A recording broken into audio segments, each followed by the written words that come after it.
Գորաշկն ամեն օր ուղերձների շարք։ Տեր Աստված անտարբեր չէ քո ցավի հանդեպ։ Այս ուղերձով մենք նոր շարք ենք սկսում, որը կրում է «Երբ անցնում ես ծանրագույն դժվարություններով» անվանումը։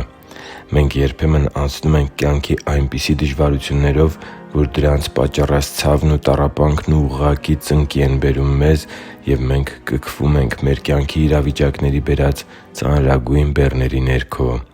Սիրելի՛ բարեկամ, կյանքի ծանրագույն իրավիճակներում մարդն իր հայացքն ուղղում է Աստծուն և փնտրում Նրա օգնությունը։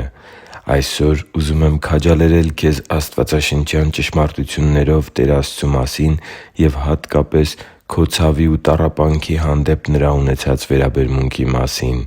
Այո՛, Տեր Աստված անտարբեր չէ քո ցավի ու քո կյանք այցելած տառապանքի հանդեպ։ 147-րդ Սաղմոսի 3-րդ խոսքում կարդում ենք. «Նա բժշկում է կոտրած սիրտ ունեցողներին և փաթաթում է նրանց խոցերը»։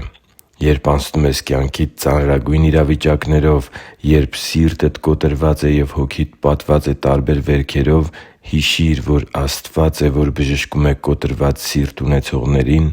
և փաթաթում նրանց բոլոր վերքերը։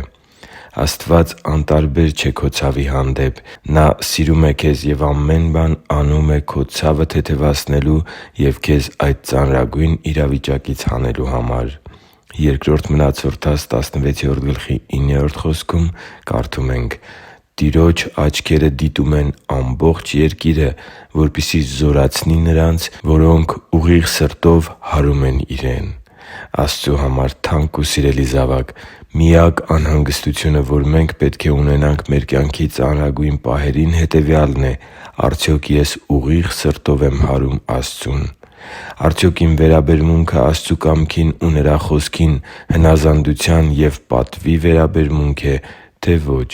Եթե այո, ապա մենք անհանգստանալու ոչինչ չունենք։ Աստված ամեն բան դեպի բարին է շրջելու Իր կամքը սիրողների և Իրեն ուղիղ սրտով հարողների համար։ Հռոմեացիս 8:28 խոսքում է գրված. «Բայց գիտենք, որ ամեն ինչ գործակից է լինում նրանց բարիքի համար, ովքեր սիրում են Աստծուն և կանչված են Նրա կամքով»։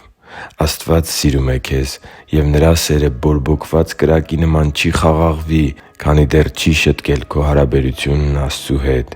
Վստահի՛ր Աստծու Խոսքին և ուղիղների ու Իրեն սիրողների համար Տիրոջ տված խոստումներին։ Աստված քո կողքին է քո տառապանքի մեջ։ Աստված անտարբեր չէ քո ցավի հանդեպ և մեծ փափագ ունի քեզ զորացնելու և քեզ Իր մխիթարությամբ մխիթարելու։ Հիշի՛ր, որ դու Աստծո հրաշքն ես, և Աստված սիրում է քեզ։ Շնորհակալ եմ, որ դու կա՛ս։ Սիրով և աղոթքով, Արման Մանուկյան։